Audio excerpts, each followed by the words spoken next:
عبد الکریم پارک صاحب کی کتاب جو آسان لغت القرآن انہوں نے لکھا، آسان لغت القرآن یہ ہے، تو اس میں آپ کو بیسک گرامر مل جائے گا، اور دوسرا اس کتاب میں آپ کو ملے گا لفظ ب لفظ کا ترجمہ۔ اب اس کو پڑھنا کیسے ہے؟ آپ دو طریقہ ہے، ایک تو قرآن آپ خرید لیں لفظ ب لفظ ترجمہ والی، یہ ہے دارالسلام پبلیکیشن کی، اور بھی ہو سکتا ہے پبلیکیشن کی آتی ہوگی چونکہ ان کی پرنٹنگ وغیرہ کافی اچھی ہوتی ہے۔ یہ ہے دارالسلام پبلیکیشن کی، حافظ صلاح الدین یوسف صاحب کی ترجمہ ہے، لفظ ب لفظ اردو ترجمہ ہے۔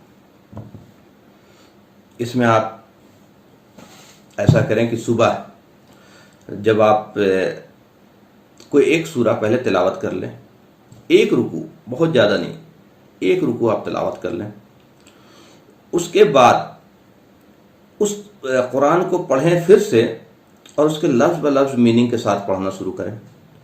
تو اس سے دو فائدہ ہوگا، ایک الفاظ کی میننگ دھیرے دھیرے ذہن میں آتی چلی جائے گی، جو بھی نئے الفاظ ہیں وہ آتے چلے جائیں گے، ورڈ پاور کا کلیکشن ہوتا چلا جائے گا، اور دھیرے دھیرے آپ کو میننگ جو ہے سمجھ میں آنے شروع ہو جائے گی، لفظ کی ایک ایک لفظ کی دھیرے دھیرے دھیرے دھیرے، اور یہ ایک عادت ہوگی۔ اس کو ایک ٹینشن ایک برڈن لے کر کے کرنا ہی نہیں کہ کتنے دن میں ہو جائے گا، کیا ہو جائے گا، کچھ نہیں، میں ایک عادت کی بات بتا رہا ہوں، اس کو آپ عادت بنا لیجئے۔ تو آپ نے ایک رکوع پڑھا، اس کے بعد پھر اس آیت قرآن کو پڑھیے اور لفظ ب لفظ اس کے ترجمہ پڑھیے، اور اس کے بعد کوئی بھی قرآن کی تفسیر ہو، جیسے بیان القرآن ہے اسرار صاحب کی، تو اس رکوع کو، یا آپ کے پاس کوئی بھی تفسیر ہو تو اس پارٹیکولر رکوع کو جو آپ نے پڑھا ہے لفظ ب لفظ اس تفسیر میں پڑھ لیں، اور یہ ٹوٹل پروسیس میں آپ کو 15 منٹ سے زیادہ نہیں لگے گا، اور 15 منٹ بہت آرام سے ہم نکال سکتے ہیں۔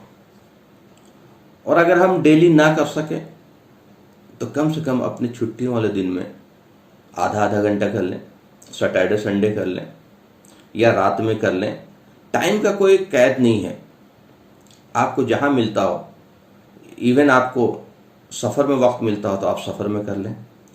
تو اس کا دوسرا طریقہ کیا ہے، کئی بار آپ کتابیں جو ہے سفر میں لے کر کے نہیں چلیں گے، ایون گھر میں لوگوں کو، بچوں کو موٹیویٹ کرنے کے لیے یہ جو دوسرا طریقہ ہے سارے فیملی کے ساتھ، وہ بہت اچھا ہے، اور وہ ہے بہت سارے ایپ قرآن کے بنے ہوئے ہیں، اس میں ایک اسلام 360 بھی ہے، تو آپ اس کو ترجمہ والی آپ اس کو پلے کر لیں، کوئی بھی سورہ، جیسے میں اس میں ابھی پلے کروں گا ایک سورہ محمد، اس میں آپ سلیکٹ کر لیجئے ترجمہ، اردو ترجمہ، اور کسی قاری کا آپ اس میں یہ سلیکٹ کر لیں، اور اس کے بعد آپ اس کو پلے کریں۔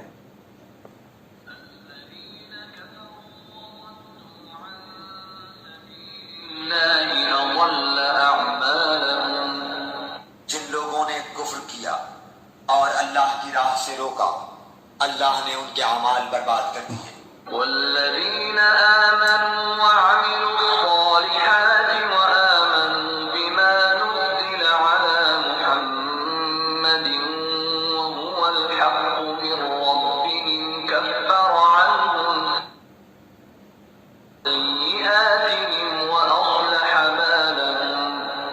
اور جو لوگ ایمان لائے اور اچھے کام کیے، اور اس پر بھی ایمان لائے جو محمد صلی اللہ علیہ وآلہ وسلم پر اتاری گئی ہے، اور دراصل ان کے رب کی طرف سے سچا دین بھی وہی ہے، اللہ نے ان کے گناہ دور کر دیے اور ان کے حال کی اصلاح کر دی۔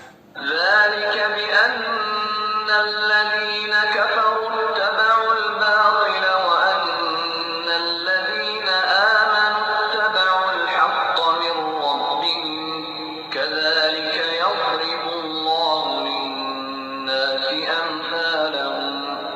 یہ اس لیے کہ کافروں نے باطل کی پیروی کی اور مومنوں نے اس دین حق کی اتباع کی جو ان کے لیے اللہ کی طرف سے ہے۔ اللہ تعالیٰ لوگوں کو ان کے احوال اسی طرح بتاتا ہے۔ فَإِذَا لَقِيتُمُ الَّذِينَ كَفَرُوا فَضَرْبَ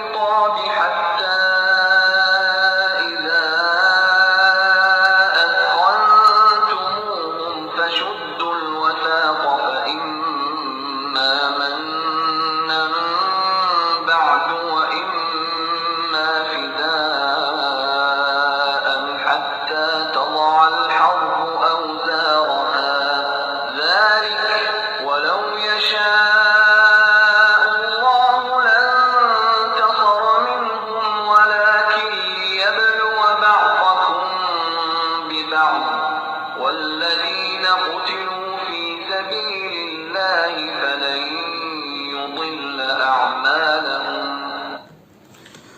تو یہ دیکھیے اس سے کیا ہے کہ آپ کے اندر انٹرسٹ پیدا ہوگا، شوق پیدا ہوگا. پھر گھر کے جو لوگ سن رہے ہوں گے ان کو بھی آپ بٹھائیے، چاہے فجر میں چاہے عشاء میں جس وقت ہوتا ہو، اور اس کو آپ پلے کریں میننگ کے ساتھ. پھر آپ تفسیر کی جیسے میں نے کتاب بتائی بہت زیادہ نہیں پڑھنا، چاہے آپ 5 رکوع ہی سے شروع کریں، پھر اس کی تفسیر پڑھ لیں. تو یہ قرآن کی انٹرسٹ اگر بیٹھے گی انشاءاللہ دھیرے دھیرے بیٹھ جائے گی، تو پھر آپ کو زندگی بھر جب بھی آپ دین کے لیے جیسے کچھ پڑھنے کا سوچیں گے تو آپ قرآن ہی پڑھیں گے، دوسرا آپ پڑھ نہیں پائیں گے. ایک طرح سے قرآن پوزیس کر لیتا ہے. قرآن کی لذت، قرآن کی برکت، قرآن کی انتہائی ڈیپتھ، فیلنگ، ویژن، اس کے اپنے ایک چونکہ یہ کلام اللہ کا ہے، یہ آپ سمجھ لیجئے، اور اللہ کے کلام کا اثر جو ہے روح پہ پڑتا ہے. ایون جو لوگ ایمان نہیں رکھتے ہیں اللہ کی کلام جب سنتے ہیں تو روحوں میں بے چینی ہوتی. تو ایک مسلمان کی روح میں کیوں نہیں بے چینی ہوگی؟ بلکہ قرآن میں آتا ہے کہ مومن تو وہ ہیں کہ جب قرآن سنتے ہیں تو ان کے جو ہے جلد رونگٹے کھڑے ہو جاتے ہیں، پھر ان کے دلوں کو نرمی ملتی ہے قرآن کے ذکر سے ہی، پھر ان کو دلیں نرم ہو جاتی. تو اس کی عادت ہم اگر گھروں میں ڈالیں تو انشاءاللہ دیکھیں گے بہت زبردست اپنے گھر کے ماحول میں چینجز دیکھیں گے. تو ہمیں کیا کرنا ہے؟ ایک وقت لفظ بلفظ ترجمہ کے قرآن رکھنا ہے، اور یہ ایپ ہے اسلام 360 ڈگری، وہ ہر موبائل پہ ڈاؤن لوڈ کر لیجئے. پھر ایک قرآن کی تفسیر رکھیے. پھر آپ بیسک عربی سمجھنے کے لیے مولانا عبدالکریم پارک صاحب کی کتاب ہے فیروز اللغات، ایک پتلی سی کتاب ہے، لغات القرآن ہے، آسان لغات القرآن، اس میں عربی گرامر دے رکھیے. تو انشاءاللہ بہت جلدی آپ فرق محسوس کریں گے. پھر بہت سارے لوگ جو کہتے ہیں کہ بھائی قرآن جو ہے اگر پڑھیں گے تو خود سے پڑھیں گے تو گمراہ ہو جائیں گے. تو یہ ہمیں شیطان بہکاتا ہے. شیطان تو چاہتا ہی نہیں کہ انسان قرآن پڑھے. یہ آپ سمجھ لیجئے کہ قرآن پڑھے گا تو اسے ہدایت مل جائے گی. وہ کسی کے لیے بھی ہدی للناس، ساری انسانیت کے لیے. تو آپ قرآن سے اگر جڑے ہیں تو آپ ہدایت سے جڑے ہیں. آپ ڈیلی سن رہے ہیں اللہ کے حکموں کو، اللہ کیا چاہتا ہے. اللہ کبھی جنت کی بشارت آ رہی ہے، کبھی دوزخ سے وان کیا جا رہا ہے، شرک سے ڈرایا جا رہا ہے، کفر سے ڈرایا جا رہا ہے. اللہ طرح طرح کے اگزامپل دے رہا ہے، انبیاءوں کی، رسولوں کی اگزامپل دے رہا ہے، موسیٰ علیہ السلام کی، نوح علیہ السلام کی، عیسیٰ علیہ السلام کی. تو ہمارا روح ایمان ڈیلی جو ہے تازہ ہوتا رہے گا. اس کے اندر ایک بساست اور ایک خوشی کی ایک اندرونی محسوس ہوگا. تو اس سے جڑیں اور اس کو ہر گھر میں، اپنے گھر میں اس کو امپلیمنٹ کریں. انشاءاللہ ہم اس کا فائدہ دیکھیں گے. السلام علیکم ورحمۃ اللہ وبرکاتہ. وآخر دعوانا الحمدللہ رب العالمین.